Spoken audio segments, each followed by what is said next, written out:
Hello there, everybody, and welcome to the Season 1 cast Q&A for the Frankenstein Files. It's me, Connor, but I'm actually not going to be hosting our Q&A today. The wonderful Beetle Bard, who plays Victor Frankenstein, will be, but unfortunately there was just like a little bit of an issue with the beginning of the audio recording for the cast Q&A, so I'm just here to welcome you in, say thank you for listening, and now I will hand over to Beetle.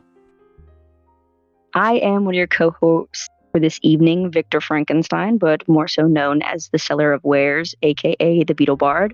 I have a few folks with me here today, such as Connor's not here, my co-host, and the writer, editor, and director of the Frankenstein Files, as well as Jamphibian, Possibly Awesome, and Hoarding Puffin. VAs of the podcast and amazing creators in their own right. So, without further ado, let's get into the first question that we had from our Patreon. This one is directed at Connor from Disco.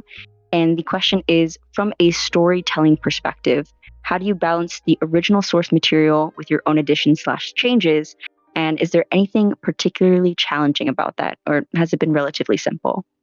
It really depends on like the part of the story that I'm adapting when it comes to like the chance. Sorry, I'm a little bit sick, so if you guys can hear my voice is like a little gravelly, that's why.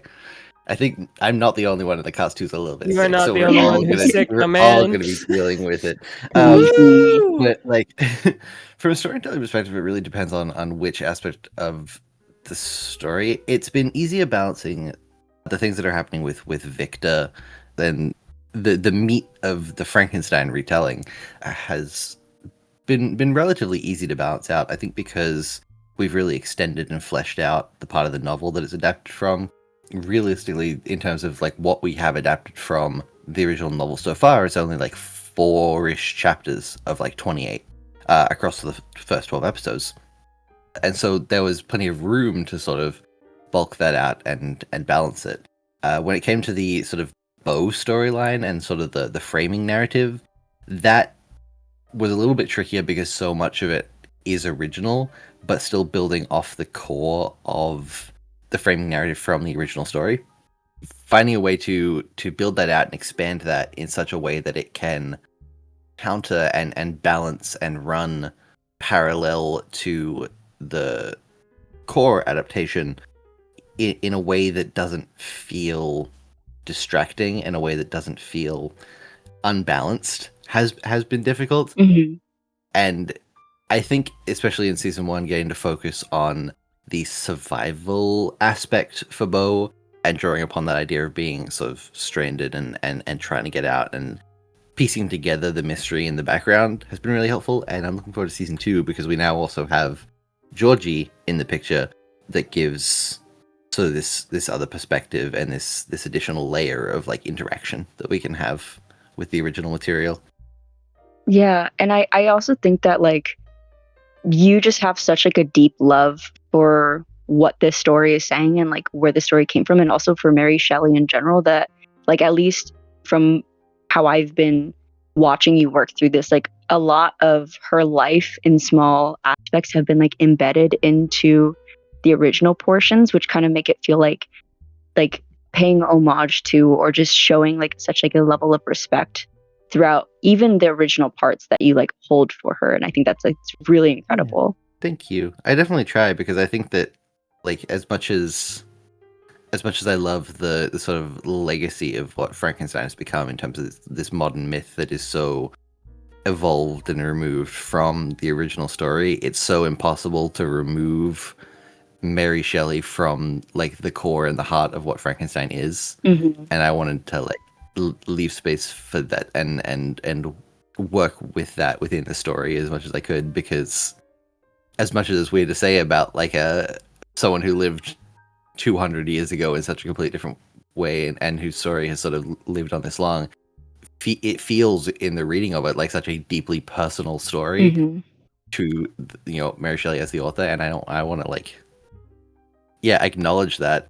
Yeah, I definitely feel like she's been kind of removed through media and just like through the social consciousness and how Frankenstein has evolved as its own separate monster. So being able to like have her kind of like integrated back in was just like nice. I really enjoyed that I'm glad. aspect. I'm glad. I often think about this one. There's a tweet somewhere where it was an article that was talking about the the creators of science fiction, and it talks about H.G. Wells and Jules Verne, and people pointing out that like it is a genre that was entirely created and founded by like an 18-year-old woman. Yes. And Yes. like it's so it feels very clear to me when you can tell that people doing Frankenstein adaptations have removed any of the connection to Mary Shelley. And I do try my best to pour one out for the weird girls in your life. Absolutely. For real. That's the 'Cause thesis they behind the introduction of Mary Shelley. absolutely, because they're the ones that make fandom go. And like I just Exactly. think it's so beautiful that like she is the mother of science fiction and she was just like a weird girl. Mhm. She was just weird. This came up somewhere else. I fully believe that if Mary Shelley was alive today, she would be on AO3. She would be Yeah. she would be writing this shit. It like this is what she's doing. She's doing weird freak shit. That's the point. I love Yes.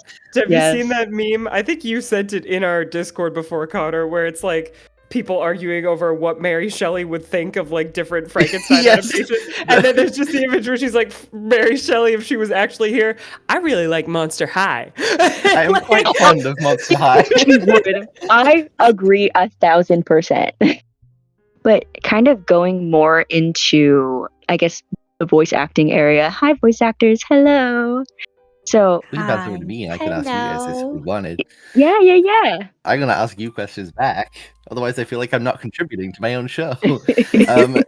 You literally do all of it. You do the whole part. Did you not hear the introduction where Beetle was like writer, director, producer? But yeah, so the question, this is another question coming from Disco, but directed towards the voice actors. Is there any part of your character that you've latched onto as their voice actor, either that you relate to or that you've had a particularly good time exploring or acting out throughout the season?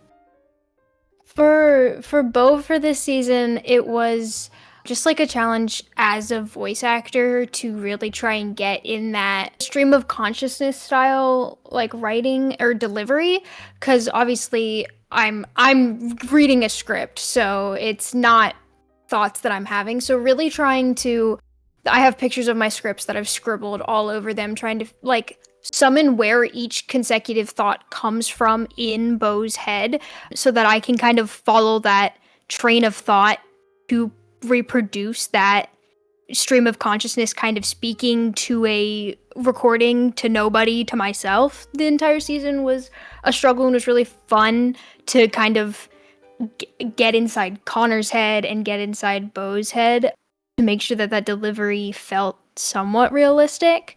So I guess that's what I would say drew me closest to the character, just in that I was really trying to figure out what makes them tick and like how one thought connects into the other and how that differs from how I would do it. It definitely gave you had like one of the hardest jobs this season in having to do that, because everyone else would have like dialogue scenes and then it would be like 6 straight pages of you monologuing yourself. And yeah. I loved it. It was very fun. I'm so glad you're here, Beck. Yeah. I'm here to relieve your burden.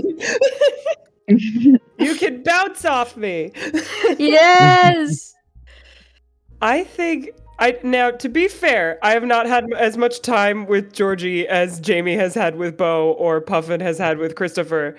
But so far, I think my favorite part about Georgie is I really like the concept of somebody who is like 100% into like the true crime and the ghost hunting and like and the cool funky stuff, but they are also the straight man in this scenario because Bo has been locked in this tiny little house for weeks on end. So I love that like this conspiracy theorist true crime lover comes into the moment with like a burst of reality.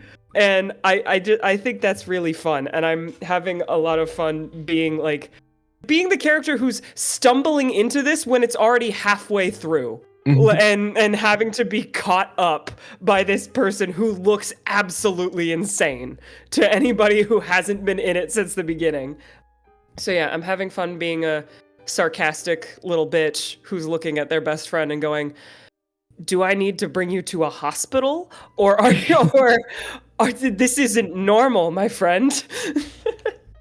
It does like whole thing in writing Georgie where I find it really interesting to have like I'm always fascinated by how much is dependent on the fact that you are following the story from more or less the beginning. You have this world where things get so heightened, but like it's kind of the like boiling a frog. The temperature slowly increases, and so you don't like notice how weird it's getting. And I like that happening with Bo, and then having Georgie come in and being like, "Dude, this water is boiling. What are you talking about? This is insane!" Like just like My being man, there dropped are into occult it. symbols on the floor. What are you doing? Yeah. Bo's like, magic is real, and I'm like, okay, Yeah, let's for take sure, for 3 sure. steps back. hmm I don't know. With Christopher, it's funky, of course, because he's a completely original character, and like there was definitely like a figuring out over time who he actually is. That was kind of a mix of. It was less stressful because I knew I didn't have to live up to a Mary Shelley character, and at the same time, it was more stressful because I had to live up to this very stacked cast of both fellow voice actors who obviously are my friends, but also that I admire, playing these well-established characters and having to kind of fit in with that. But like on a like I guess more personal note, it was just Christopher is very distinctly a cis man, and I am very distinctly not. And my voice as a transmasc person who isn't on T and doesn't really have plans on going on T is a big source of like self-consciousness, I guess, for me, and probably the part of me that I'm most uncomfortable with. So then to be chosen as a voice actor for this type of character was weirdly, unexpectedly, really affirming. And so that was nice. And that was something funky that I Puffin, didn't you're so expect cool. out of all.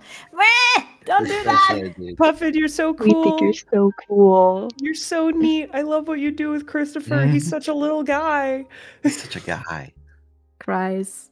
I think like you cracked the code when it comes to like lovable, sarcastic, like because I feel like when it comes to media, like there's that niche that a lot of people want to hit, and sometimes they don't hit it. You know, that it's like, oh, that's just Mhm. hey, this is no longer lovable. This is just kind of mean, or like you're trying to be relatable and it just doesn't read like that. But I think like with Christopher, you really hit that right through the fucking duplex door. I don't know if I can curse, but like through the duplex doors, like you got me where I lived, and I was like, oh my god, he's everything. You say whatever you want. What is this? Cantrip? Nah, we can sway here. No. Easy. Easy now. Jamie makes so much care to make sure that things are like everything is censored and like it can be tagged as non-explicit. And I tried for like 3 months, and then I was like, I don't care. We can say as many fucks as we like. I'm done. I don't want to bother with it. I don't care. Let Uh, Victor say fuck. Let Victor say fuck. Actually, I think Christopher got to say the first fuck I got in the Frankenstein Yes. first Files. fuck word. But speaking of character things, kind of in the same vein with like Puffin, like I was like one part of me was like, Victor. I think about Victor so much and I turn him over in my little head. Like that would be so cool to do. But at the same time, in my head, I feel like I don't really have a very masculine register as well. Like I think that, you know, I can do it for maybe like 5 minutes and then it kind of like goes back to my normal voice. But I think like having Connor like think of me as like, oh no, Victor, I was like, oh my gosh, that's like so sick. And it was also really affirming in that way, but more so in like character, I guess like exploration, something that like I have latched onto, not necessarily as like me, my person, but in just as a creative, getting to explore someone who is so surrounded by love and is blinded by this like need to prove themselves that they are rejecting it in turn. Because I feel like in that regard, I can kind of relate because I'm very like Orpheus. Like once I have my project, I want to focus on my project. I'm so enamored by my project that I'm like not paying attention. And a lot of times my partner comes home and is like, hey, have you eaten? have you drinking what? Have you gone to the bathroom? And I'm like, oh, always forgetting something. But I feel like where I differ is that I am a very big acknowledger of love and I love community. And that's just something I always try to champion.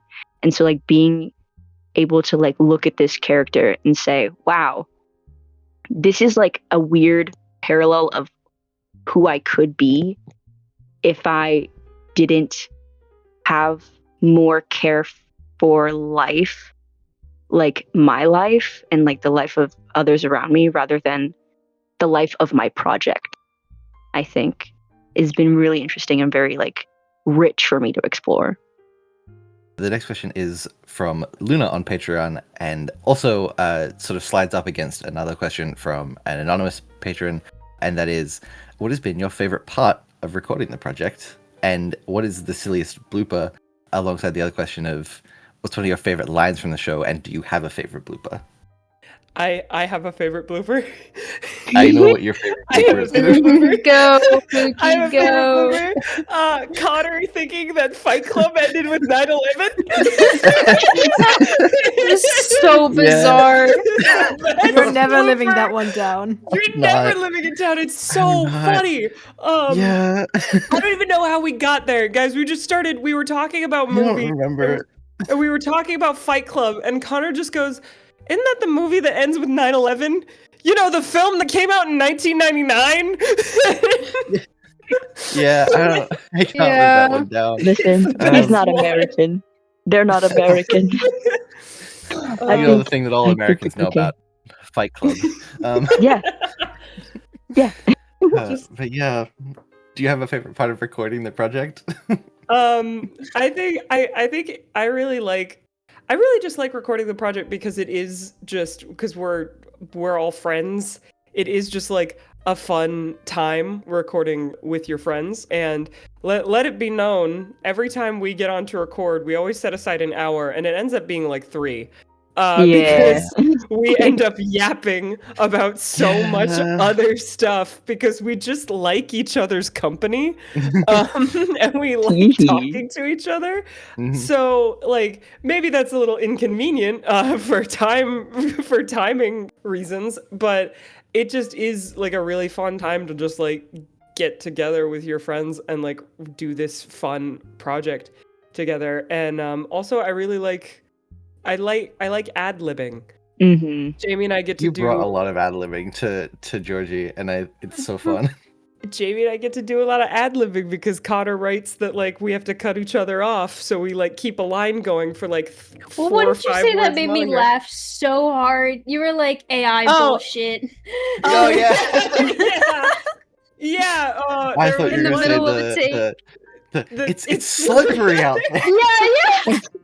Yeah, it's slippery out there It's- was ad-libbed, and there was a bit where it's Georgie trying to convince Bo that like maybe what he heard isn't real, and like Connor gave like 2 options, but then it was like Jamie's supposed to cut me off, so I kept the line going for a little bit so Connor could cut it.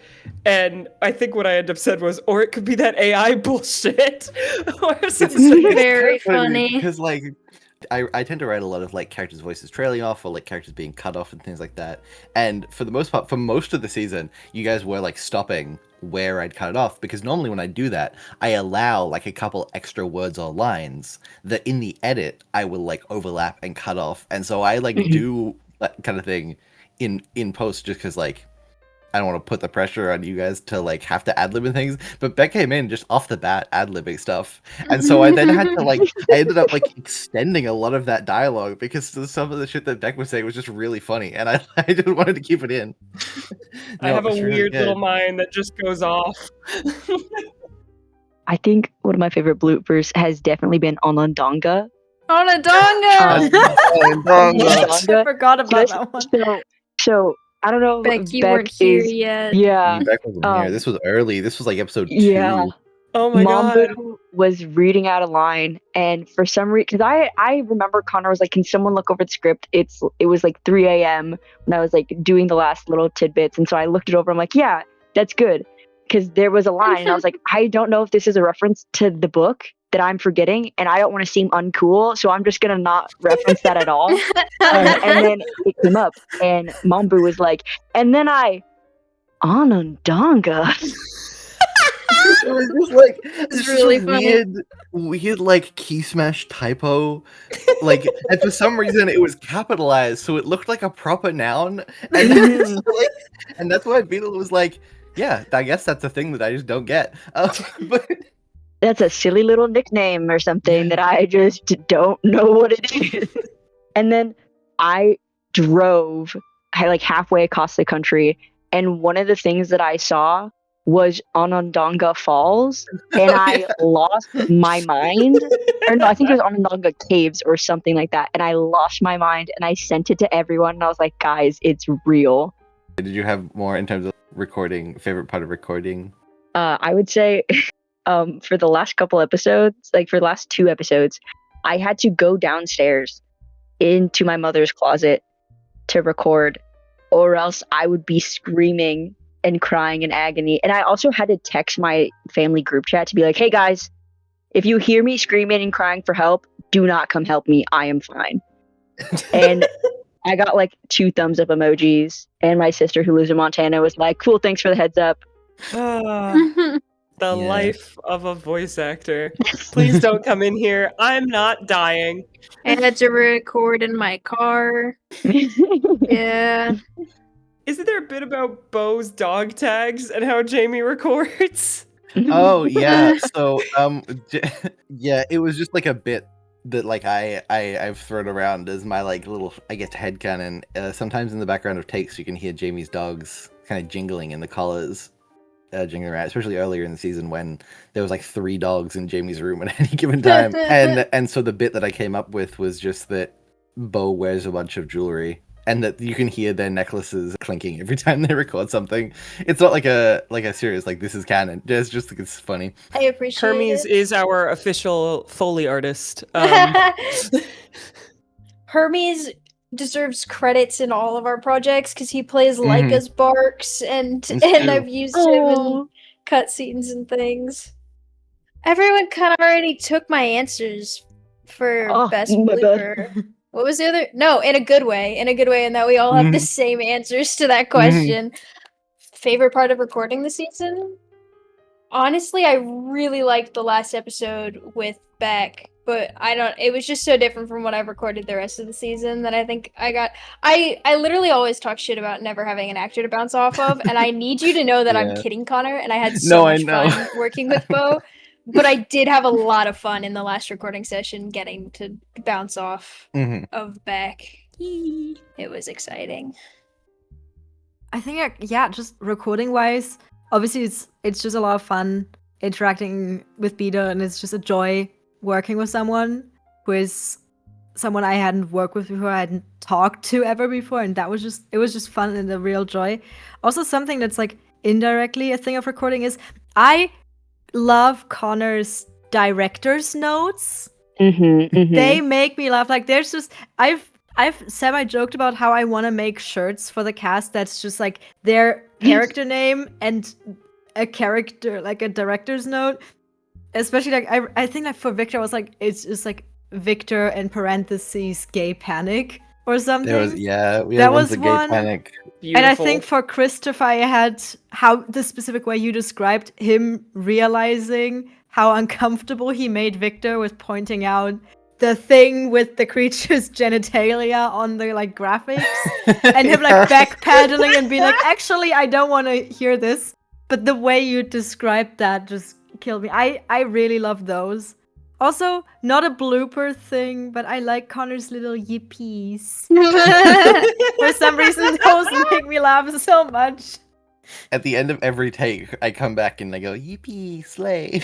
Very It is jarring. wonderful. On like the last episode, Beetle has just gotten done screaming and crying, and then there's just a big pause, and then It's so funny. That's such a thing between all of us, though, because I good. notice it too when we're like sending takes for Starbound stuff, when Yeah. we'll like record lines, Mhm. and then at the end go like rah, or like yippee, like something stupid at the end. It's so funny. It's like a reset. It's like a reset of tone. Yeah.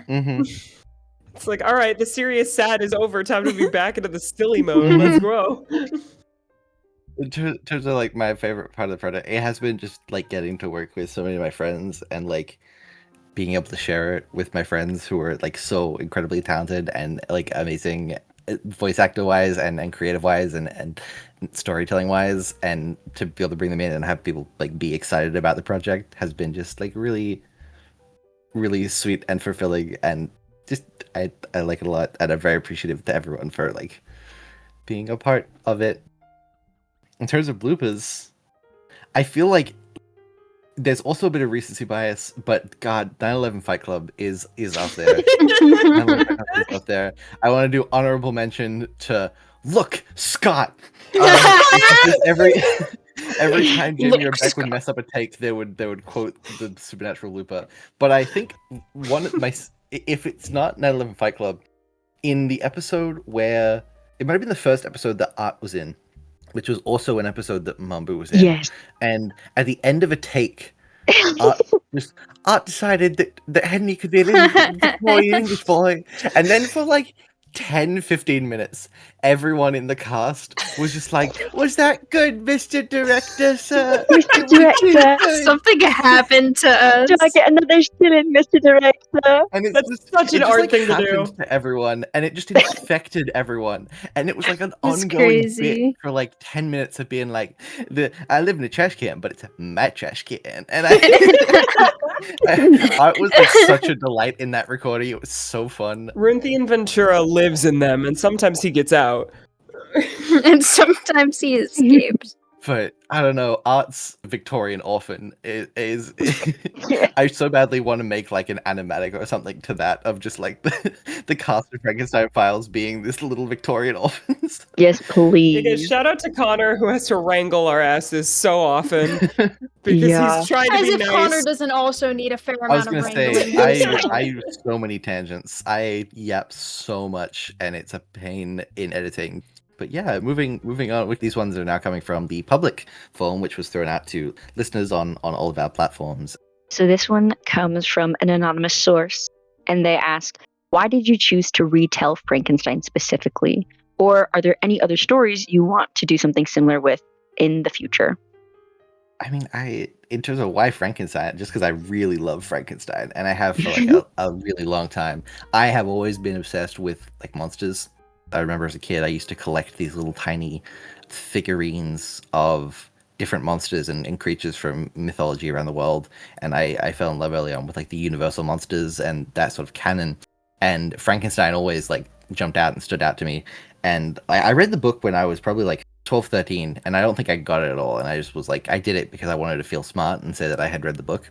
And then when I was in high school, I read the book and I just like became so attached to it and so in love with Frankenstein as a story. And as someone who has always been really attached to the creative process and being creative and in making things and writing things, the way that the story is about this clash between creator and creation and the interplay between those things, and just there's so many themes in Frankenstein that grab me. A story that means so many things to so many people and can mean so many things, and all of those things can coexist and be correct. I don't think there's a correct reading or meaning to take away from Frankenstein. There's probably definitely incorrect things to take away from the book. But I mean, you know, everyone comes away from Frankenstein with their own version of Frankenstein that they have read and perceived, and that's the beauty of like novels and writing, and I guess art in general, is that it impacts everyone differently and everyone has their own takeaway and their own version of the story that they exist with. And I think that Frankenstein is so open to adaptations because of that reason, because everyone takes away their own elements that they want to adapt, whether that's an exploration of trauma between father and son, whether that's an exploration of religious themes, whether that's an exploration of hubris or of being an outcast and the harshness of the world and realities. There's colonial readings of Frankenstein. There's readings of Frankenstein that relate to gender and to race and to literally anything you can imagine. Someone has read it into Frankenstein, and it can be a correct reading. it's part of the reason that I think that Frankenstein is the greatest novel ever written, is that I think it is just so universally applicable to whatever you are looking for in the moment that you read it. And I just hold such a special place for it, and it's part of the reason that I wanted to adapt it, because I think it's something that I can bring my own version to, because I think everyone has their own version of Frankenstein after reading the book. I have my version of Frankenstein from reading the book that I internalize and that I think of, and that means so much to me, and that's what I want to bring to the show, I guess. Are there any other stories I would like to retell? Absolutely. There are so many, and there may be things in the works, perhaps. I'm trying to think of what I can say that's not like a spoiler for things that may or may not be happening. Obviously, there is like all of the classics that are in like the same field, like things like Jekyll and Hyde and The Picture of Dorian Gray. And I recently have really fallen in love with the story The Great God Pan by Arthur Machen. It's a fascinating, that could be something really interesting to do with in terms of the like the interview and the epistolary style of that novel. My favorite short story of all time is The Legend of Sleepy Hollow by Washington Irving. That would be super fun to do something with. Yeah, there's a lot of bits of classic Gothic literature that I think would be really fun to do in a similar style, because so many of them are rooted in like an epistolary style of writing, which translates really well to this sort of like found footage-esque genre. But I don't know, something like Sleepy Hollow I think would be up there on my list. I think that there is this shared fixation of the monster that I feel like a lot of the cast has, and I think that there's this like idea of like in defense of the classic monster, because for a lot of like the classic monsters, they are either misunderstood or they represent someone on the fringes of society, or they're demonizing communities that like we're part of. And so there's like this big defense of them and like a humanization of them that I think a lot of us are interested in seeing and like interested in exploring, and which is why like to talk about a little bit like a different Frankenstein media, like the new movie by Guillermo del Toro, like him humanizing the creature in such a way. Well, yeah, because obviously there's always going to be some slight issue in reading like a marginalized identity into a presentation of a monster, but I think that like so much of what we in the modern day consider to be like the classic pantheon of monsters, they are, you know, they're very representative of the experience of being an outcast and being rejected and being on the fringes of society, and there's an empathy to them that I certainly have and that I know the cast has, and there's a vulnerability to monsters, I think, especially that we see in sort of early horror movies. But yeah, there's such a beauty to being able to empathize with the thing you're supposed to be scared of. And I think there's a power in that, and there's reclamation in that, in being able to see this thing that is also rejected by society and is shunned and is pushed away for whatever reason, and be able to go, but it's like me. I don't know, I've always just empathized and related with monsters. I think that you have a really, I would say like beautiful history of your contribution to monsters. And like when I'm thinking about Umber, for example, like the way that you are making them true monsters. It's not the things that society wants us to fear. It's the things that actually hurt people. And that's something that I like really admire. And I really love watching you explore that, and like also letting us kind of play in that space with you. Thank you, Chris. So, sorry, now that was really sweet. I was like, and then I'm trying to stop myself from going on a rant Throws about compliments Umber at you, because I Connor. have- Throws compliments at you. Get appreciated. I'm hissing like a vampire in the sun. In throwing, this is actually sort of a tangential question from Beetle to like open out the floor to some of you guys as the cast, which is, if there was like a classic story that you could retell or would want to retell, what would it be, or what medium would you want to choose? Oh, that's so hard. I have an immediate answer. David. May I? Or do you want Yes, to go? yes, to of course, yeah. Okay, so it's two-part. One is there's just a lot of like fairy tales and legends that I would find very interesting exploring someday. Something like the Wild Swans, which is a Hans Christian Andersen fairy tale that I heard for the first time when I was like 4, and I can to this day recite the German translation from start to finish.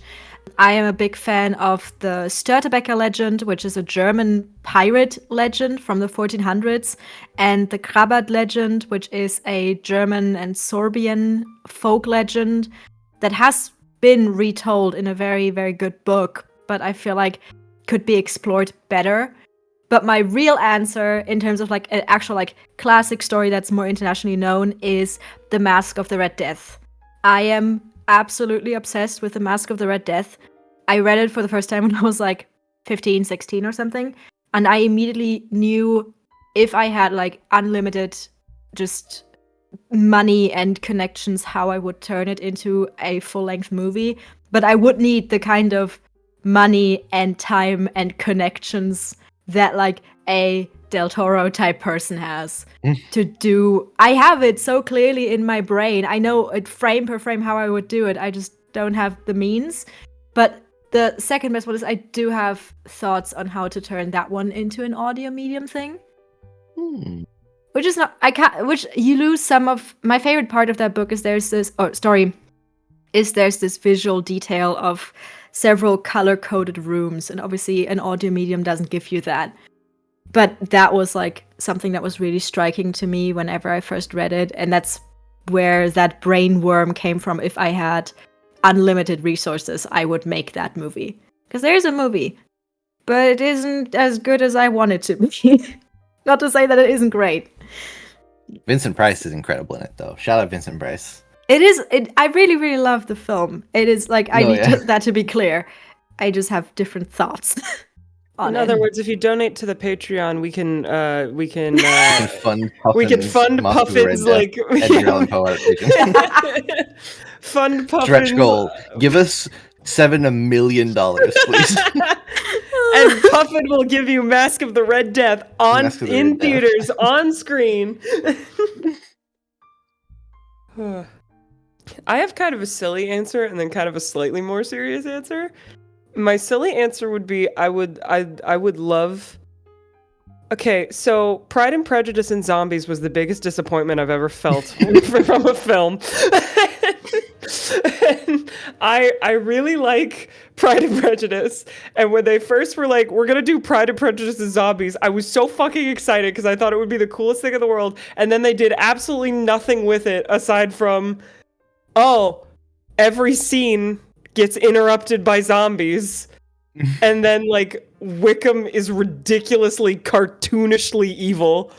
And it made me very upset. So if I were to do another adaptation, I would take Pride and Prejudice and do the zombie bit right.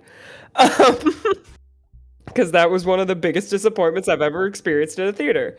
I think the other thing that would be kind of fun, and to be honest, I don't know if it's already been attempted and it's just too big. I think it would be fun to like adapt the Odyssey into something like a video game, and I don't know how it would work. Ooh. But I feel like the Odyssey is so like action packed, and like I feel like it could work really well as an RPG if you put enough work into it. Because I just think that would be kind of fun. Yeah, that's so fun. I see your vision so much. So Archaeologist approves. I was gonna say, as a historian now, officially. I don't know if I said that on the show anyway before. I'm now officially an ancient historian. I have a degree now. Good honor. But like, yeah, there's so much you can do there. And as someone who I enjoy the game Assassin's Creed Odyssey, but it's not what it could be. True. I always forget that that's there. That's what I mean when I'm like, people have already done this. It's not to do like with the actual Odyssey. It's like its own thing. Yeah. But like, there's so much potential there that like, yeah, you could take that style of game and make it like an open world RPG game, and like put you in the place of that's so. I'm gonna be thinking about that. I really love Greek mythology, and I would say like, oh, I'd adapt to other Greek mythology things, but also like I feel like so many modern retellings of Greek mythology already do it so well. Like Rick Riordan is out here like doing it all already, and I'm like, I can't step to the man. I Bro's got can't like step to that a man. 20-year head start on you. He's got. I know. I'm like, I can't step to that guy. He's doing it so well. But yeah, like so much of Greek mythology. I mean, like Rick Riordan's in one corner, Hades Town is in another corner. I'm like, I can't step to these people. but but yeah, Greek mythology stuff is always fun. Epic the Musical is in a third corner, and I'm like, God damn! Mhm. Where's the- My answer is really random, I feel. I think my like the thing that pops into my head that I've been kind of turning over recently, which might happen at some point if I ever have time ever. I really want to do an adaptation of The Crucible. Is that crazy to Ooh. say? No, that is not crazy to say. No, Especially, I feel like that's we're random and not due. anything I've ever talked about, but like, where's Crucible adaptations? Why aren't we talking about this? I want to talk about the Salem witch trials. Let me discuss. I think there was a musical. Was there? Yes. I mean, but I feel like in this political climate, we are due a Crucible adaptation. I agree. Yep. There was a musical. It was okay. Yeah, I'm really the first thing that pops into my head is Sherlock Holmes and detective shit because that's the like classic novels that I get like was obsessed with growing up. My like oldest hyperfixation equivalent to Connor and Frankenstein, but that's been done to death a bajillion times, especially in an audio format. But I think that like as far as modern adaptations go, The Crucible could be crazy to unpack. That's my answer. You'll be seeing casting notices soon, don't worry. No, I'm kidding. All right, so on the Patreon, we have Puffin's masterpiece, Mask of the Red Death. I'm going to fix Pride and Prejudice and Zombies, and Jamie's going to do crazy shit with the Crucible. Donate now. So, I have two-ish answers. One is more of a classic, and then one is less of a classic, but just I love that folk tale, so I just need it. So the first one is Hamlet. Yes. So Yes. hey, resident English major here. I the way Well, that Someone clip that. the way that it was so unfortunately true that like I made William Shakespeare my entire personality when I like fell in love with him, because at first I was like, haha, I'm not one of those pretentious English majors. I don't like William Shakespeare. He's mid. And then I took a William Shakespeare class with one of the best professors I've ever had teach it, and I was like, wait, he's so weak, guys. You don't That's understand. how it goes every time. And because also I think Ophelia is done incorrectly every single time. Yes. She had so much more agency in her story than a lot of people let on, and I think that is like kind of intentional, because that's how people in the play was supposed to view her death, but we as an audience were supposed to not get it that way, to be like, actually wait, she was kind of low-key smart as hell. I think the way that I would retell it, and this is going to sound crazy, but I would retell it as a dating sim game. But hear me out. You play as Hamlet, and the only way like that the story goes quickly is if you follow like the things you're supposed to set out to do. Like you're supposed to romance Ophelia, you're supposed to be a sweet little prince, you're supposed to do all these things. And that's how the story progresses. But if you go off on your own, you get like more fulfilling and like deeper plot lines, and like it's obviously the story doesn't want you to go in that direction, and you do get punished for going in that direction, but it is striking out on your own. It is to be or not to be. Like, am I going to do what is set out, what is expected of me, or am I going to do what is fulfilling for me, what is going to like what I feel like in some sense I should do, because what has happened isn't an injustice and is unfair, and also like represents, society kind of pushing these things on people and like having to go against that, but kind of take it in a modernish take, so that like the true themes of Hamlet is able to be contextualized for a modern audience, and it's not just like, well, this guy was a prince and he ran away with some pirates and what the fuck, because I'm never gonna be able to relate to that shit. So that's what I would do with that one. Make that. That sounds sick as fuck. Right? Yeah, I was like, I am is- so intrigued. What the hell? It I'm so sounds intrigued, I relatively easy turned to code. German. Let's do this. I mean, I'm already doing. Hey, I have so many projects in the works for 2026. Like I am actually making a dating sim game. Oh, hell Just yeah. not this one.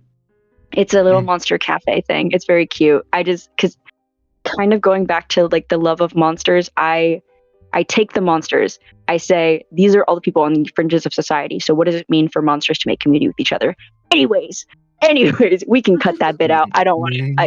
I just don't want to be like, I'm going to come on your podcast and advertise my thing because that Dude, feels you can bad. advertise whatever the fuck you want. You can promote your shit, Pookie.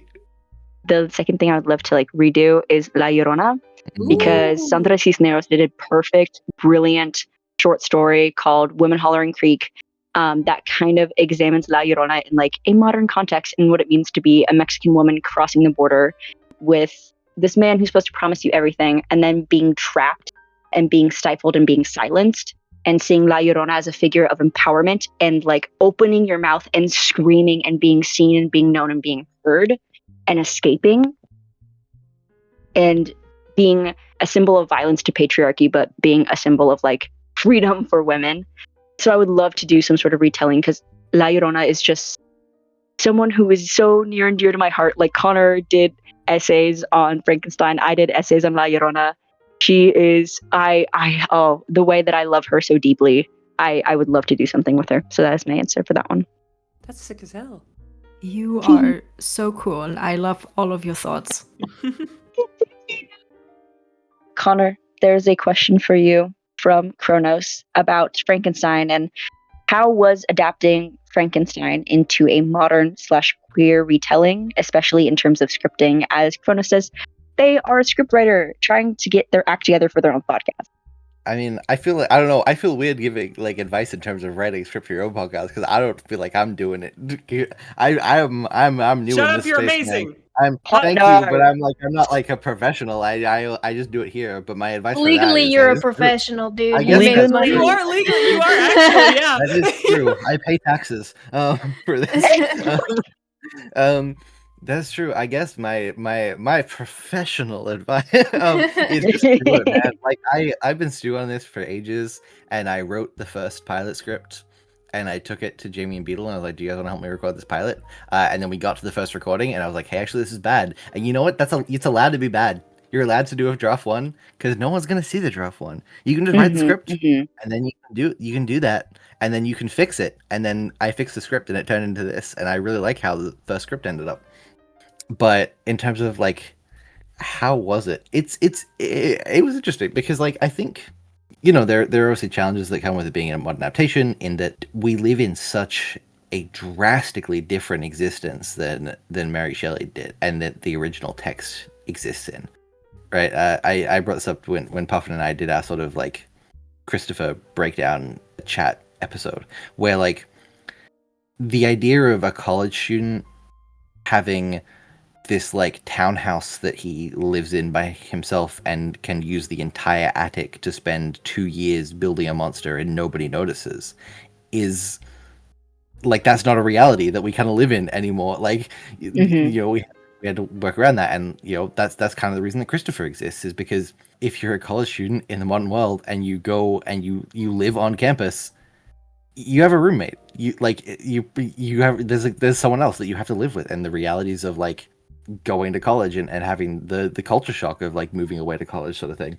And it was interesting sort of bringing that into the Victor aspect and in terms of bringing the Bo aspect as well. It's sort of taking the framing narrative of Captain Walton in the original story, and like Captain Walton in the original story is a commentary on British imperialism and colonial arrogance. That's sort of what his arc is in that story, and sort of taking that, and I guess it's not that it's not a story that is I think it's a story that's very applicable sort of in the modern world, but not in the framework of the story that we're telling necessarily. and so sort of trying to take shades of that and reshaping it into what is relatable to the audience, I think is what I would say there, is that it's a topic that from a POV character is no longer necessarily relatable to the audience, and finding ways to restructure that narrative for Bo has been a challenge and create a modern version of the story. In terms of it being a queer adaptation, it's interesting. I have sort of feelings and pet peeves about queer adaptations and how integral the queerness is to them. I'm never a huge fan of stories where the entire point is it's the same thing, but it's queer now. Because I think, not that that's like inherently bad, but at least to me personally, it can feel quite tokenized, I think, sometimes, when the entire selling point of a story is that it's queer and has queer characters. And so, like, one of the things that I really wanted to do is, like, obviously the entire cast and sort of creative team is queer creatives, and so we're, you know, there's this sort of inherent queer voice that's coming to the show. But I didn't want this to be a story about the fact that the characters are queer, I guess, if that makes sense. Like, I guess holding space for the queer identities without making them omnipresent to the existence of the narrative is sort of an interesting balancing act in how to do it tastefully. And I think that Frankenstein as a story itself is quite open to it, because it is inherently quite a queer narrative. It's always difficult to read queerness into real life historical figures, but it is broadly accepted that Mary Shelley was possibly, if not likely, queer herself. Same with Percy Shelley. Lord Byron definitely was. And so the story itself inherently has this surrounding queerness baked into it. And I mean, queer readings of Frankenstein have existed forever. You know, there's the relationship between Henry and Victor, the otherness of the creature, and the story of this creature as you know, rejected for its existence. And so much of the story is inherently something that speaks to the queer communities and the queer narrative, and it lent itself very easily to that as a basis for the story. I said a lot of words there. I hope they make sense. I hope.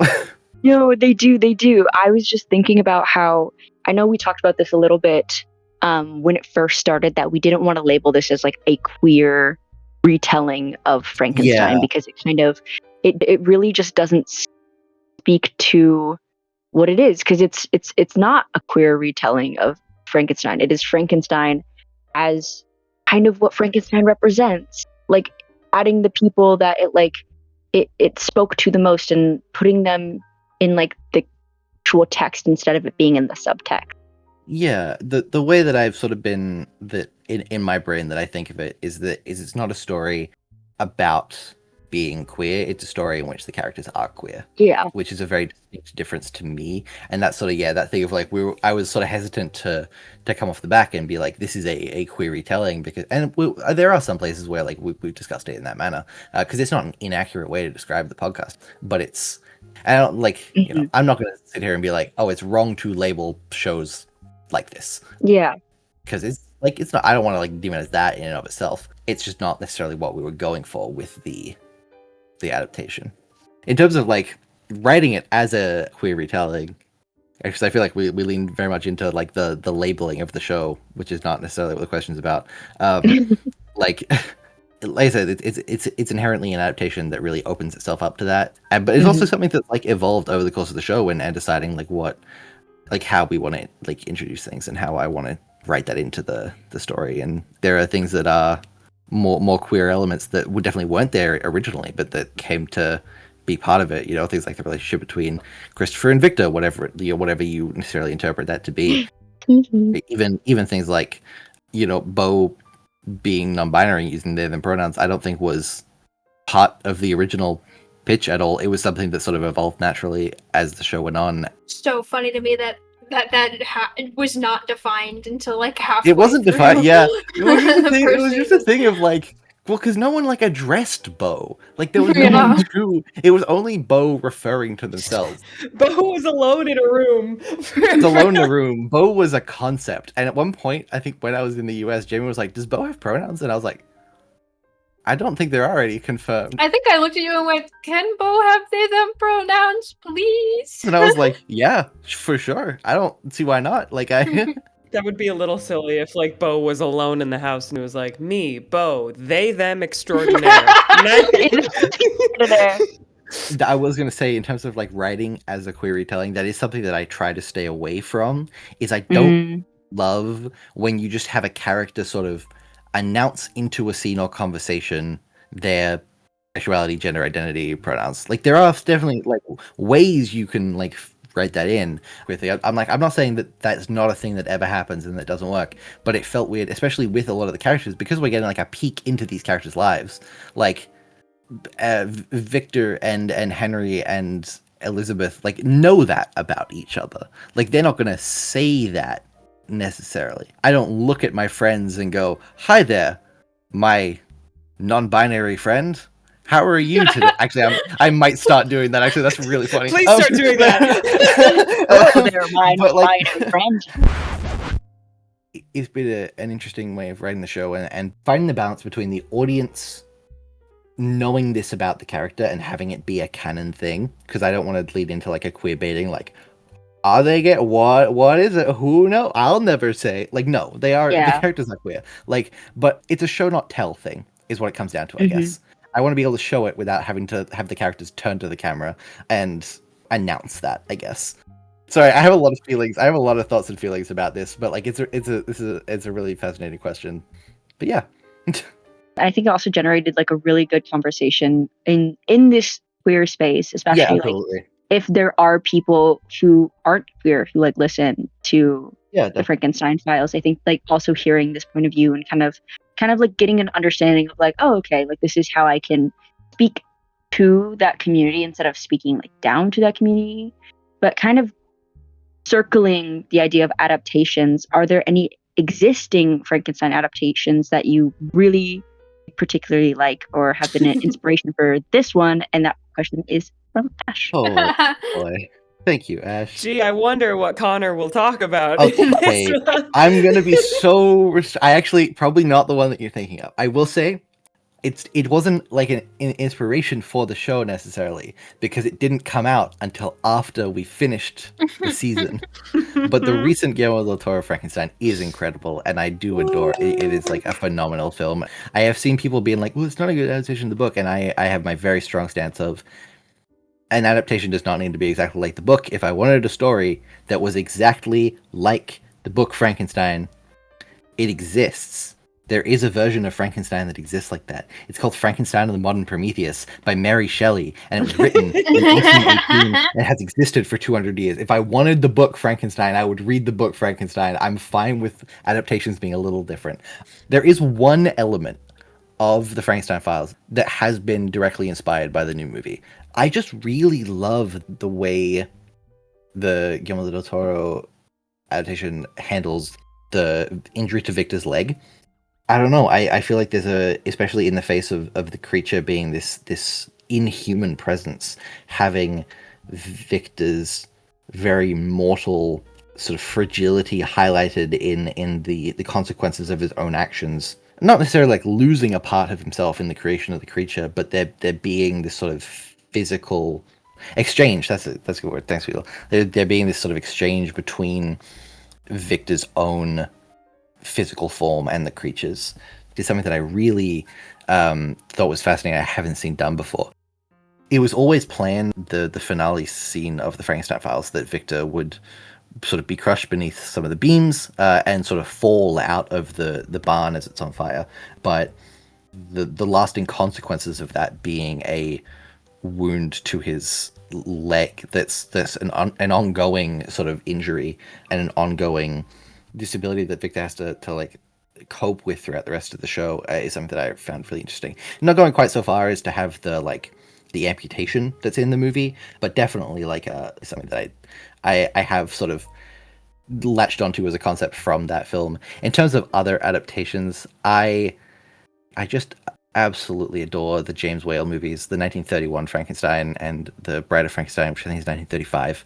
They are incredible, and there is a reason that they are so iconic as to sort of have ingrained into the popular consciousness what Frankenstein is.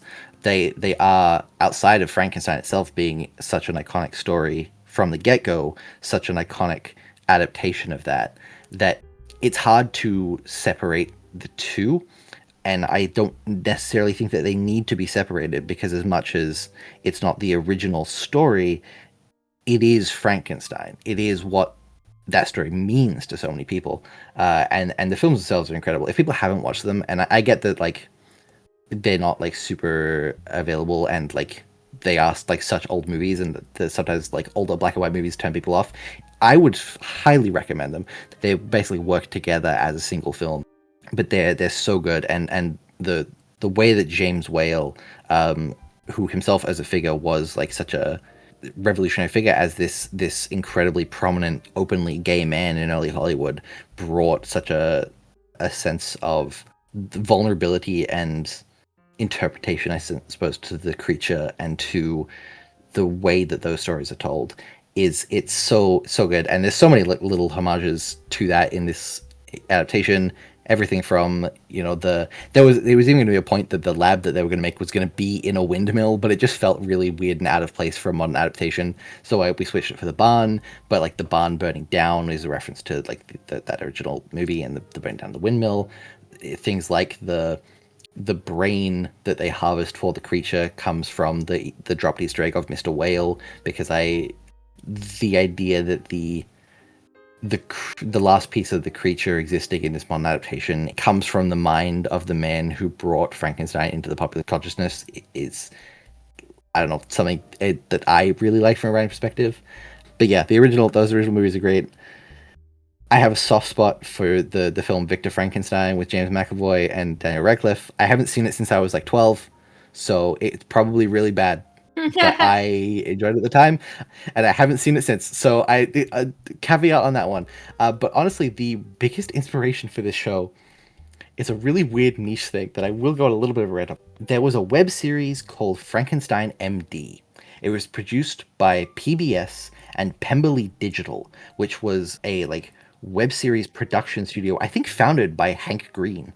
But Pemberley Digital started off with a series called the Lizzie Bennet Diaries, which was like a vlog style web series modern adaptation of Pride and Prejudice, and then they had a bunch of other like Jane Austen adaptations. But in collaboration with PBS, they created this web series called Frankenstein MD, and the premise was that it was a like medical student, Victoria Frankenstein, who each week would sort of give a video lesson, like a discussion about a new medical advancement. And then as the plot went on, the plot of Frankenstein happened, and like it was not good. It's not like a good series, but it like ingrained itself into my mind as like, yeah, a college age Victor Frankenstein in the modern world told through this sort of vlog style series. Yeah, it was just a big inspiration for the show, and I like it. I like it a lot. If you could find it somewhere, I don't know, there's like 6 episodes. It's worth a watch. Going into the next question, also by Ash, what went into the casting decisions for the show? Like, were there already people in mind to play certain parts, or was it more like written first, certain actors were chosen like later to fill the roles? This is where Connor tells us that all his first picks rejected him, and so he had to deal with us. Yeah, exactly. He actually was trying to get Oscar Isaac in Wanted here. to get Tom Holland and Zendaya. Yeah, no, I immediately went to like big voice actors. Yeah, I went to Hollywood first, and they rejected me, so I came to Wayward Bones. He tried to get Brennan Mulligan in in here, but he just was busy. He was busy. Yeah, Matt Mercer was going to be our Victor, and he just wasn't able to make it. But so for the most part, things were written beforehand, with the single exception, I think, of Christopher. Most of the characters at least had one draft or scene written before it was cast. So initially with the pilot, I had the pilot script, and I was looking at it, and so there was 2 characters, and I, you know, JB and Beetle are like some of my closest friends who I've known for years, and I love them very much. And I was like, hey, would you guys want to like do just like a little pilot reading, and like with no commitment to anything? And you were both very much like, hey, if the pilot reading doesn't turn out the way you want, like we're not going to be upset if you want to get other people for the actual show. Yeah. And then you guys both just like knocked it out of the park so much in the pilot reading that I fell in love with like the versions of the characters that you guys had like created in that. And I was like, well, okay, well, I was like, well, they're perfect, that I can't picture anyone else in those roles after you guys have recorded the pilot. And so I kind of like, that was our immediate casting off the bat. And then yeah, like from there on, I would write the episode, and then I would sort of look at the episode. I'd look at the list of like friends that I had and people I know, and sort of be like, who do I think would be fun here, and who would want to do it. Mambu was very quick off the bat to like want to be involved, because she's also just like a huge Frankenstein fan. And sort of I took Elizabeth to her, and she sent me like a minute long like test read, and I was like, perfect, great. I think that's a great energy to bring to Elizabeth, and so pretty quickly it was brought up for that. Art, I had in mind for a couple of roles, and I think because originally we brought Art in for a test read of Henry, because Henry was very important to me. I wanted to have good chemistry with Victor, and Art was very much just like, yeah, I'm happy to be involved, like as whoever. And Art came in because the plan was going to be that we were going to record the Victor and Beth dialogue, and then after we'd recorded all that, you would do a test read, and then we'd come back later and record all three of them together. But then the test read went so well, and Art just like brought such a like wonderful, like vulnerable, sad energy to Henry, that I was like, actually, do you guys just want to record the episode now? And we just used that episode in that take. After I kind of fleshed out the personality for Georgie, Beck was pretty quick to be brought in. Beck was actually brought in like and cast as Georgie well before Georgie appeared, like Whoa. months before. Shout out to that time I texted you and I was like, hey, do you still need me for this project? Yeah, I It's been felt like 6 months. well, because like I said before, like Georgie was a character that was written into the original pilot, and so was going to be there from day one. And then when I rewrote it, wasn't the case. And then suddenly Georgie wasn't here until episode like 11 or 12. And so we just had to like, I casted Beck and then just didn't say anything for like 6 to 8 months. I genuinely thought I'd been recast and I was going to be No. like, oh, okay, I understand. No. I would have let you know if I was going to recast you. It was really funny.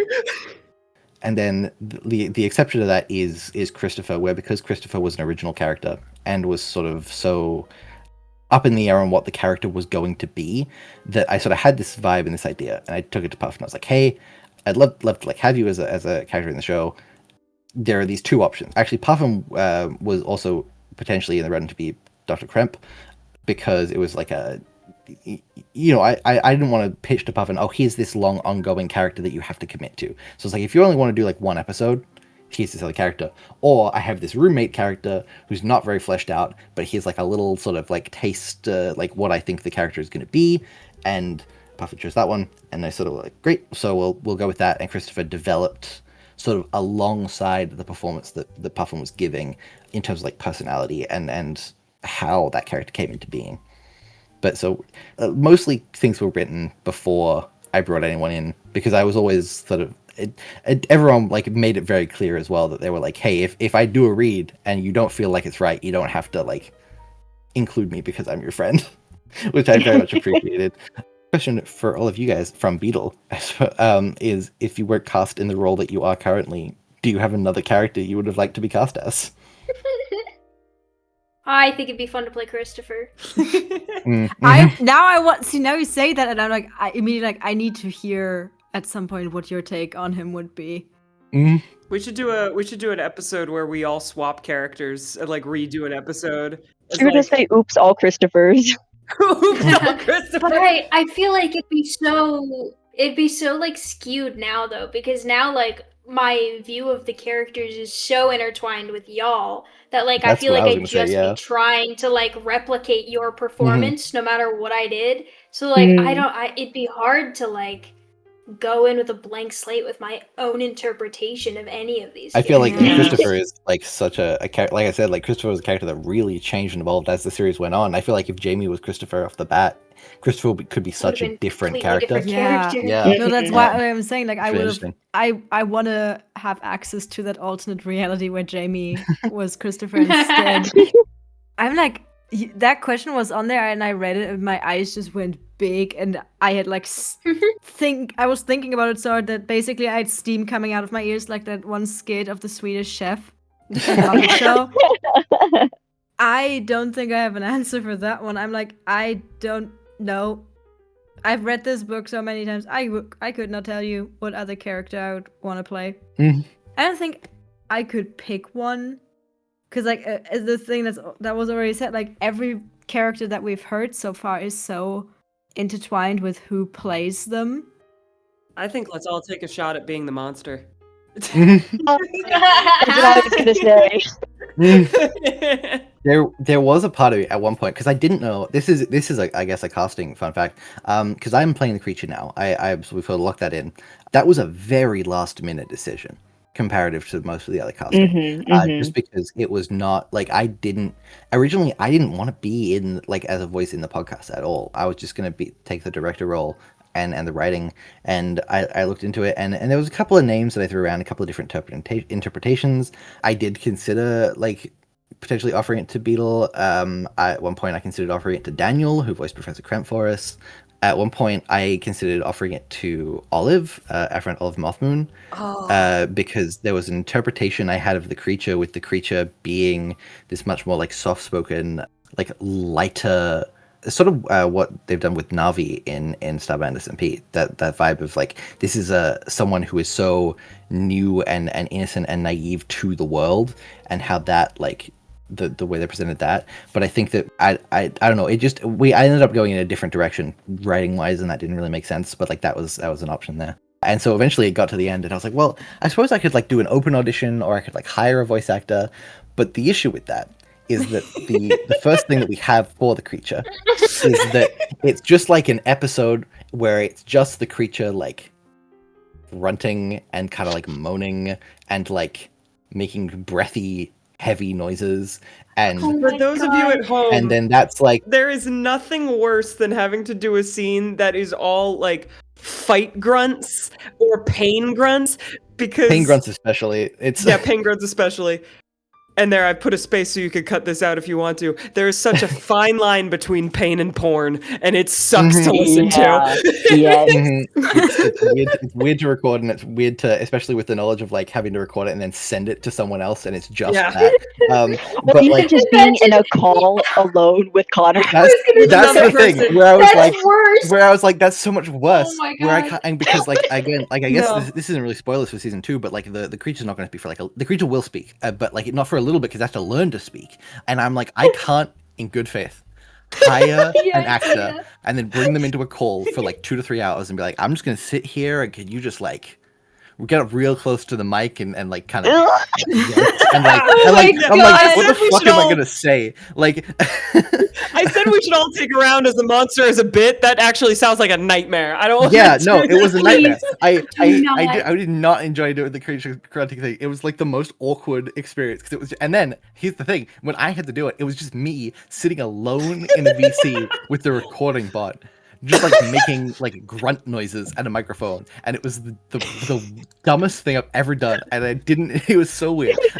Igor knows all your sins. Igor knows. Connor, I love you so much. Never ask me to do that. No, oh my God, I can't. it's I'm good. worried with You're the Victor fine. scene that I was gonna have to like. That's why all of them are just screaming. I'm just screaming. There's no like soft like And I will say, pain. It's all scream. I do whenever there are things in scenes for the show, I have put to the cast. I'm like, hey, here's what is written in the script. If you don't want to do that and you don't feel comfortable doing that, we can rewrite the script. Like that's not a thing that needs to be in there. We can change it. If you don't want to do this, we can rewrite it and we'll do a different direction. We'll do something else. But yeah, that's my creature thing. Of like, I kind of had to be the creature because I couldn't make anyone else do this shit. I couldn't in good conscience do that. But there was definitely like when I was pitching to people like a couple of options, both in terms of like which characters do I think they could pull off based on how they were written, but also in terms of, you know, this is a long ongoing project, and I am very aware that like I'm not really able to compensate the voice actors in a like huge significant way when it comes to like for their time and their effort. And so I sort of wanted to be very off the bat that like, hey, if you don't want to commit to this big long project and being like a regular character and a regular voice actor, like there's no pressure to you don't have to. And there was options in place if people wanted to be involved, but like only for an episode or as like a reoccurring character that would come in every so often, as opposed to hey, like every episode, like you guys, we could need to record something. So different ways that I like approached it. Speaking of different episodes, our next question is coming from Caspian, and it's asking you guys, what is your favorite episode that you recorded? Gee, I wonder. Fun. Mine's 12. What a surprise! This is hard. Mine is also 12. I love screaming. I love crying. I love throwing up and rolling around. You killed it in that episode. I was like honestly a little unsure of like how that would play out because it was such a heightened episode compared to everything we'd done before, and I wasn't sure like how to pitch that to you. And I think I did like in that little script channel in the Discord, be like, hey, here's the episode. Again, if you don't want to be screaming, if you don't want to like have this height thing, we can change it, we can adjust it. And you were immediately like, no, I want to do this. I want to do this so bad. Can when I you scream and you say, yell, and I was like, oh, you go crazy. I love crashing out. Like it's so cathartic to me. Like this is gonna sound insane, but episode 1 and episode 12 are my favorites because I get to just lose my shit. And like it's so like as a person who I feel like I have my shit together for the most part, and I am very calm and very patient. Being able to just like, don't you just want to go ape shit? Aren't you tired of being nice? And just being able to be like, hell yes, and like be like go outside of what I am used to in my everyday life. That is so fun for me. Catharsis with no consequence. Yes. Yeah. Yes. No, but That's for real, great news for you about several scenes in season 2 so far. but for real, Beetle, your like Victor laugh when the creature wakes up sends It's so chills good. down my spine. It's so good. Freaky. That was part of the reason that I was like so immediately like I think Beetle could be Victor was because I know that you can do like that kind of like the laugh and the like have the mad scientist like creep in there, and I was like that's because people who don't know, Beetle's been like the DM for a D&D campaign that Jamie and I have been in for like years at this point, and it is terrifying, and they're so great at it. Thank you. I feel like 11 and 12. I feel like for me are just one big entity. That's how that was scripted, I suppose. Yeah, and because that's also how we recorded it. But also, I have a really soft spot for, I think it's episode 6, Car Troubles. Whichever has I was also gonna say episode 6. I think it might be, like, as I also really like the bit of Fritz's original, like, being awakened. I don't know. I love this entire show so much, but I think it might be Car Troubles. Oh, Car Trouble. Oh wait, Car Troubles is episode 9. Is it? I don't remember which episode. The episode that Car Fritz Troubles, wakes yeah. up in. I was gonna say episode 6. I don't know numbers. No, that's so fair. The point is, whatever episode, this is my nice shirt. I don't want to get blood on my nice shirt. I like this shirt. I also feel like we're saying the nice shirt. Isn't it the line that it's his comfortable shirt? It's not even that it's nice shirt. It's just a shirt that he likes wearing because it's comfortable. Yeah. likes that shirt. But it's also because I think my favorite line exchange in this entire season. I love everything that you have written, Connor, but one of my favorite line exchanges that I got to do with Beetle is the little like, friends don't murder each other in the woods. Yeah, I know that. I was beginning to get scared. You didn't know that. For some reason, that is my favorite line exchange. I thought you were gonna say so so what were you gonna show me? Well, now I don't know if I want to tell you. That's true, because Beetle, you sounded so pouty. It is just, I love that entire scene, but also I really like Jamie's parts and the like juxtaposition. Yeah, that episode. I think I have to say that one. I don't know. I like them all. I'm literally scrolling through the show on Spotify right now trying to pick one. I can't. My favorite fun fact about Car Troubles because that was an episode we recorded it and there was audio issues and the takes for all of Jamie's lines got corrupted and Jamie had to send me takes later. And Jamie was getting so into it, they were like slamming their hand on the desk to be like bashing the front of the car. And then Jamie was like, I actually don't know if that's like really fucking up the recording. I'm gonna give you some takes that I'm not hitting my desk. It just like sounded so like remorseful about it. It was really funny to me. I guess speaking of getting into the character enough to be smacking around things, sort of our last all questions to everyone. It was an anonymous question from our public feed. Do you guys have any headcanons or thoughts about your character that didn't make it into the show / aren't really suitable or conveyable for the fact that it's a podcast? Little headcanons or thoughts about your character that we can sort of round out the cast section with. I got one that we've talked about briefly that you can tell me if you don't want me to say it or not. Yeah. I thought it was funny when we were talking about like the transition from Robert Walton to Bo and like how that happened, and the idea that Robert is their dead name and Bo is their preferred name that they just kind of grew into as they started changing their pronouns and identity and everything, and just that disconnect between the source material is because of that. I thought that was funny. I like that a lot. I was thinking that, but I was also like, I don't know if Jamie wants to say that necessarily. No. But yeah. I mean, it's not like Bo is real and saying their dead name is going to hurt their feelings. I've had a whole thing in Starbound SMP recently where I have to keep dead naming Art's fictional character, and it feels so shitty. It hurt. It feels instinctually wrong. It sucks every time. This man is fictional, and yet using his dead name makes me want to curl up in a ball and jump die. Off a pier. But no, yeah, that was something that we discussed because I remember early on I was like, because the character in the book is kept to Robert Walton, and I was like, it's not. There's anything wrong with it. I just I guess we talked about how Bo wasn't inherently non-binary, but I don't know. Robert just never felt like the right name for the character that I had written.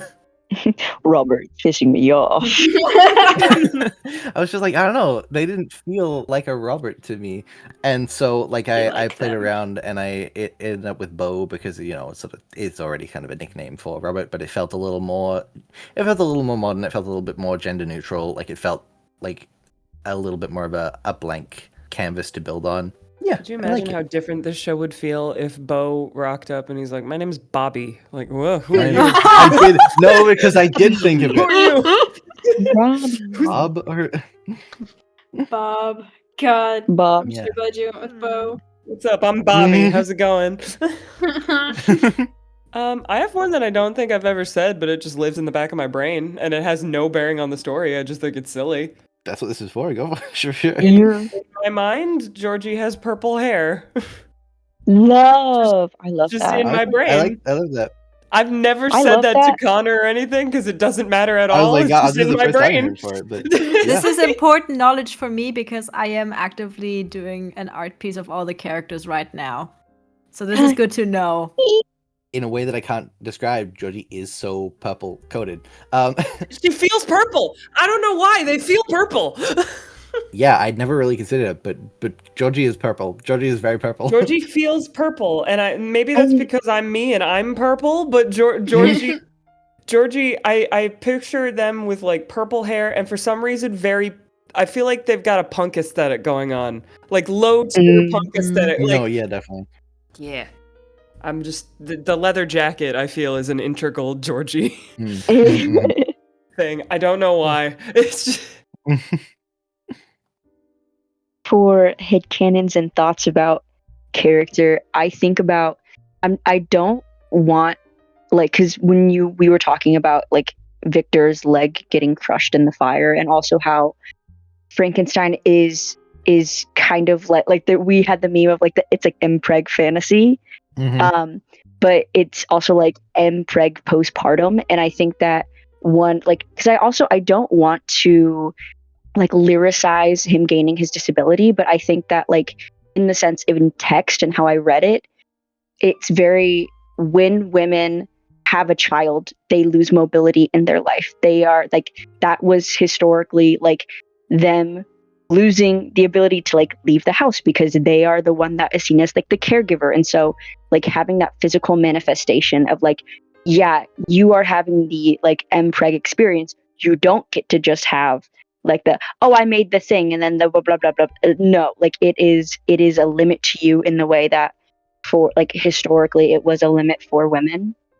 That's something that I kind of look at, and I think that's where a lot of Victor's like that where his frustration is like, not that he is misogynistic in any way, but like thinking he was above that. Like he's like, well, I'm a man. Why should I be limited? Like I am this intellectual. I have this beautiful mind.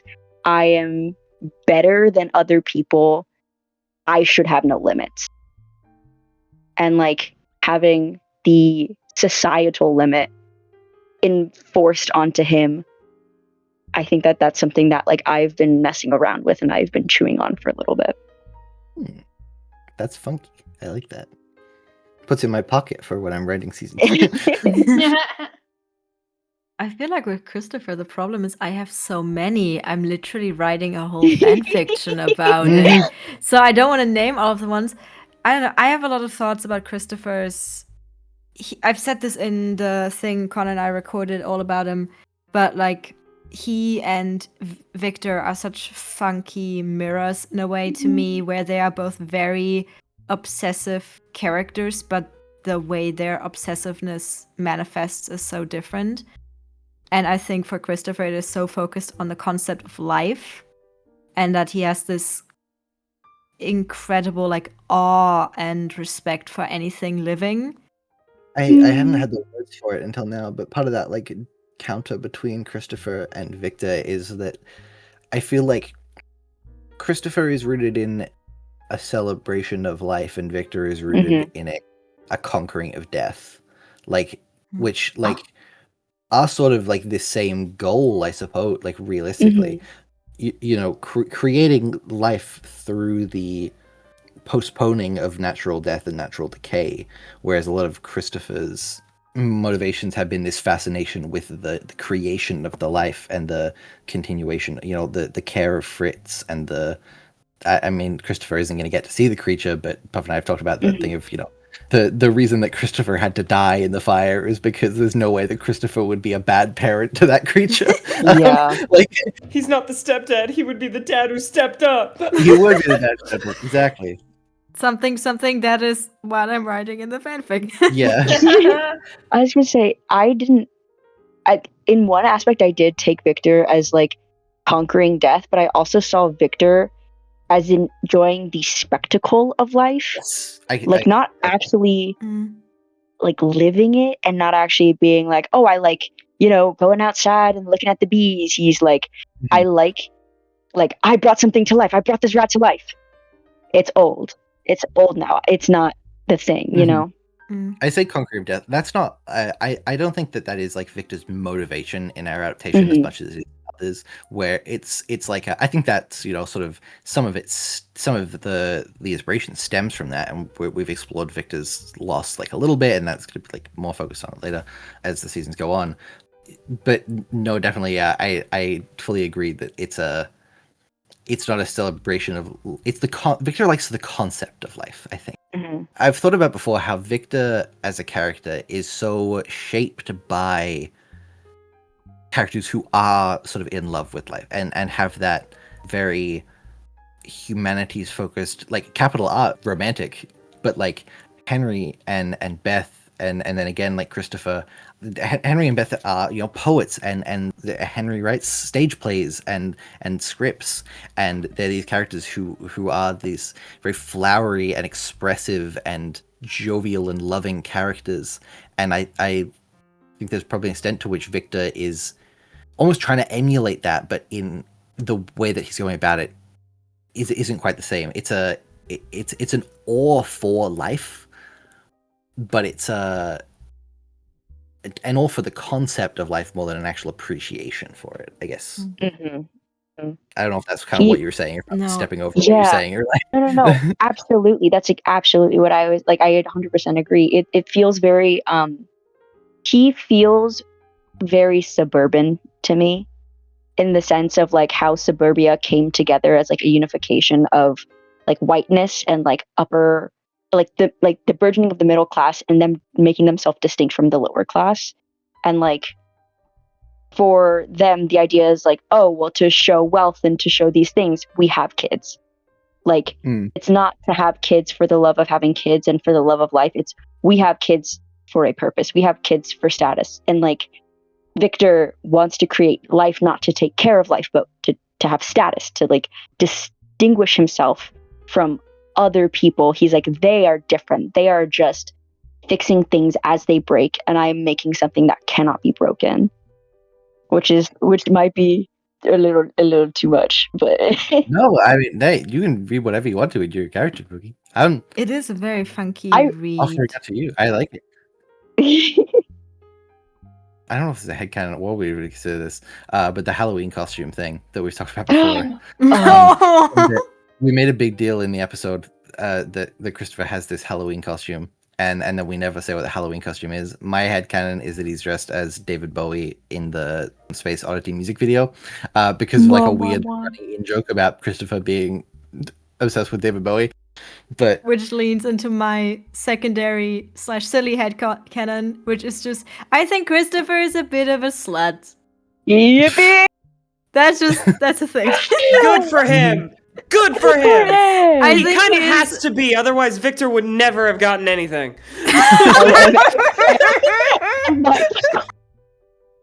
I will say, I think he's a bit of a slut. I don't think that he is particularly charismatic about it necessarily, because I do think he would have too much power if he was smooth. I think he is a bumbling idiot of a bisexual, but somehow he just manages to get a bunch of people interested in him in that method. And that right there is true bi rep. I think he's a disaster about it, but he's an idiot about it. Also, specifically because Stonewall barely just happened. Yeah. All right, and then our last question is from Maxwell, who says, I'm curious about the process of the story. It's far more slice of life than more retellings of Frankenstein. Was this a deliberate choice, or did it develop into this as the characters developed? Is the whole show written by a single writer, or have other casting crew members made additions? So, I guess I hadn't considered, but it is definitely more slice of life. Like, I hadn't considered until this question, like how slice of life it was. It definitely was a deliberate choice to the extent that, like, I think so much of what appeals to me about Frankenstein, and I think a lot of people, is that it is a very, like, personal story. Like, so much of the stakes and the investment for the story is these characters and the relationship they have to Victor, and how Victor's life, is falling apart and what he loses. And in the novel, because you're getting it directly from, like, Victor's authorial voice and perspective, you just sort of get that. You're just sort of told, like, this is my best friend and we care about each other and we love each other. This is my cousin's sister wife and we care about each other, we love each other. And that's sort of the extent to which, like, you get that. With the show, though, I really wanted to show those relationships, and I wanted to, like, get to see sort of quiet moments between Victor and Elizabeth, and especially with, like, our interpretation of Elizabeth, most interpretations will go in the romantic route from the book, but I sort of wanted to lean away from that, and so we've gone for the, like, familial relationship, which is not, like, a version that you see a lot, and I wanted to, like, be able to explore that and to, like, see that relationship of Victor and his siblings, and the relationship between Victor and Henry, and get to see their interactions and what their dynamic is without having to be told that. The extension of that is that I think that while it's not a huge focus of the novel, a reason that the idea of the 31 movie that really stuck with people being the creation of the body and the harvesting of body parts is because that is, like, a fascinating element to the story of Frankenstein. Like, what goes into the creation of the monster. And I wanted to explore that and pick it apart and show the process of Victor getting there. Because in the book, it's, like, less than a chapter. It's, like, maybe a couple of pages where he goes, and here's what I did, and here's how I did it. And then the creature came to life. And I wanted to, like, draw that out and show the process of working through it and a little bit of, like, the motivation behind it. And So yeah, we get these very slice of life moments that started off as a conceptual framework and then sort of developed into what they are, where it became more about the character moments and more about the lives of these people to get invested in them. In terms of the show, yes, with a caveat, it's all written by a single writer. It's me. I do the writing. I write the scripts. But like I try to get input from the rest of the cast and the everyone else here. We do most of the recordings of things through the Discord server, and we have a channel for scripts and a channel called the Writers Room. And the Writers Room is basically that I will just come in and I'll word dump like a bunch of thoughts, and people will normally say, this kind of works, this doesn't work, like expand on this sort of thing. I'll bring either the first or second draft of the script to the cast and say, here is the draft of the script. Does anyone have thoughts? And people will give feedback and give thoughts and things that can be tweaked, things that can be changed. And we normally end up recording on the third or fourth draft of the script that's been finalized. So there's input from a lot of the other cast, and like the show is like super open to input, because I do worry sometimes that like if I'm just writing everything, I can be very blinded to my own faults as a writer and my own shortcomings in the storytelling. And I want to make sure that there like is space that people can like say like, hey, I don't think this works, and like be there to help and like support the writing in that way. And then we also have things like we mentioned earlier, the ad-libbing, where everyone really can like expand on and riff for words and like make things sound and feel more natural as the episodes, as we're recording them. There's also definitely a thing where I am Australian, and I speak in a very vocab heavy way sometimes, and I'll write things and the cast is like, hey Connor, that's not a thing that Americans say, because the show is very explicitly set in America. Beck pointing out there was the thing about Boxing Day where Americans don't say Boxing Day. Jamie has had to sort of say, hey, the dialogue says the word suppose way more than any regular human being says in conversation. We're here to Americanize you. You're here to Americanize it. And yeah, so like there's a lot of like tweaks and suggestions and everything that come from the rest of the cast, but primarily I helm most of the writing and the scripts. The one exception to this, I will say, the main exception is that poetry that we get to hear from Beth, the best poetry, that's all written by Beetle, because Beetle is just a much better poet than I am, and they write really cool poetry. And I was like, Beetle, do you want to write some poems for the show, please? So that's all Beetle. I can't take any credit for that, anything at all. That's all them. I'm happy to write it. It's fun to get in the mind of a character. I've never written character poetry. I have to write more character poetry because it's very fun. Hey there, it's Editing Connor here. I just wanted to stop in because it's not really related to the question, so we didn't address it in the actual recording itself.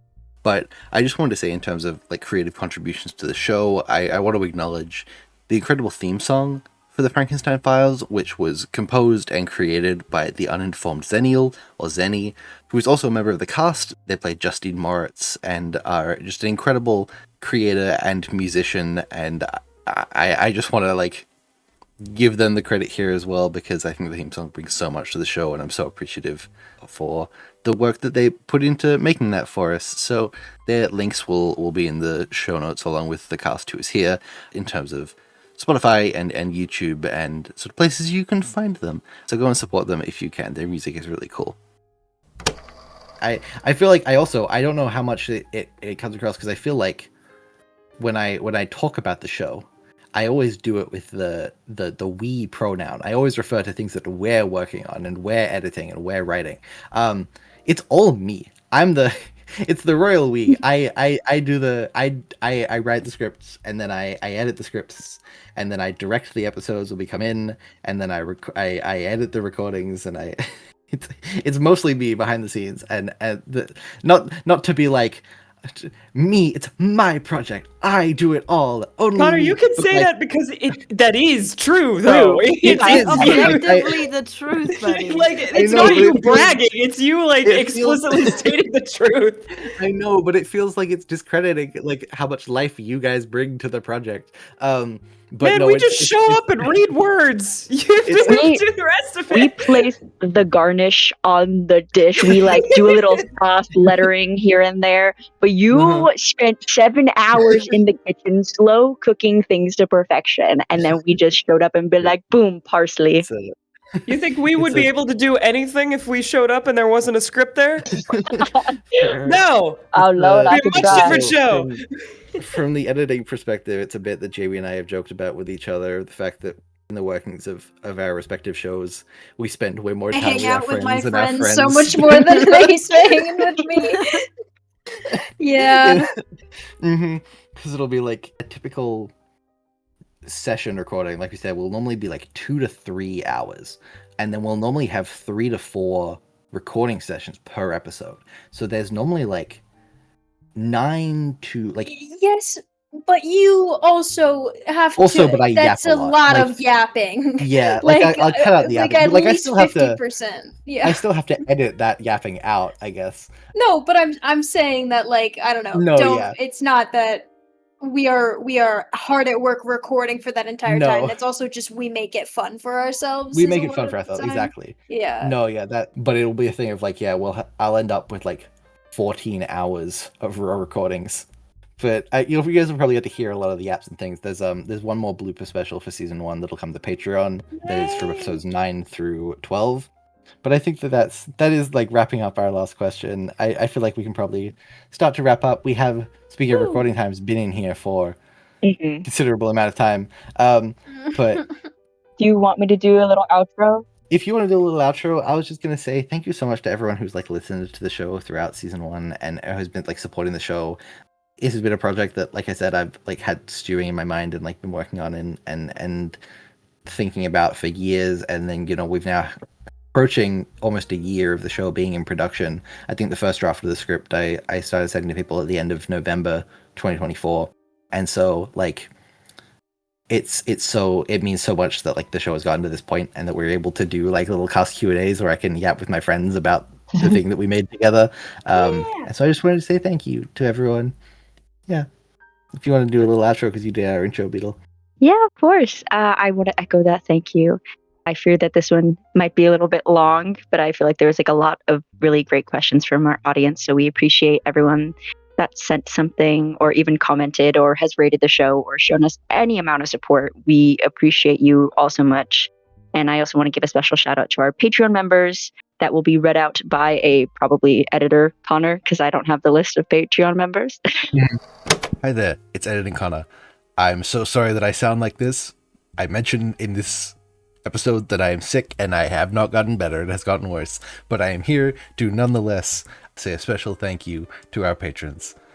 We here at Wayward Bones would like to offer a special thank you to Alana J, Alex, Anxious Human 206, Blueberry Puppy 1224, Bumbliest of Bees, Dockren Duck, Disco, Eli the Engineer, Geist Polta, Haru, Hoarding Puffin, Jeffrey Bradley, Lumi, Luna, Lynx the Wolf, Maggie Carp, Mars the Planet 27, Oscar and Soup, Ray_473, Rain, Rose, Sentries, Starboy Waiting, and WiseGirl013. Thank you all so much for your support. It means so much, and we can't probably express that. So thank you for supporting us on Patreon. Yay! Since this is the Wayward Bones Patreon, we also are going to have a play testing spot open up. So if you are subscribed to the Patreon, you might get a little post here in a while. It's going to be a little like Google form. You just have to fill it out, and then you could be a part of a small recorded group to play test the Gear Up system made for Hold Fast Heartspring. So stay tuned for that. In terms of other sort of things that are currently like on Patreon and a timeline for certain Patreon exclusives, there's, as we've alluded to a couple of times, coming in the next sort of month or two is a sort of extended chat discussion episode with me and Puffin, where we sort of break down Christopher as like an original character for the show compared to everyone else who's an adapted character, coming soon, and some of the Patreon can look forward to. But yeah, thank you so much for supporting us on Patreon. If you do, and if you don't, that's also completely valid. Thank you so much for supporting us everywhere else. We also super appreciate it. We appreciate you also very much. You are the spark that gives our show life. Thank you to the cast for helping this beautiful project come to life, and thank you to Connor for bringing us all together to perform one of the most amazing things ever. This is the coolest project I've ever been a part of. So thank you. And we're signing off. Say bye, everyone.